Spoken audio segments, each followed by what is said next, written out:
അതുകൊണ്ടാണ് മുത്തു ഹബീബ് നബി സല്ലല്ലാഹു അലൈഹി വസല്ലം ഒരിക്കൽ പറഞ്ഞതും, അപ്പാരേ നിങ്ങൾ എത്ര നല്ല ഇബാദത്തുകൾ ചെയ്താലും മരിക്കുന്നതിന് മുൻപ് അനന്തര സ്വത്തിൽ നിങ്ങൾ ഒരു കള്ളത്തരം ചെയ്താൽ വഹുവ ഫിന്നാർ, അവര് നരകത്തിലായിരിക്കും.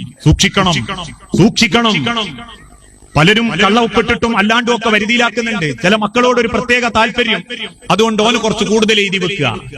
സമ്പത്തുകൾ ഏതെങ്കിലും ഒരു മക്കൾക്ക് കൂടുതൽ കൊടുക്കുന്നുണ്ടെങ്കിൽ പോലും ഉലമാക്കൾ പറഞ്ഞു എല്ലാ മക്കളെയും വിളിച്ചുകൂട്ടിയിട്ടേ പറയാവൂ. ഇപ്പൊ അതില്ല.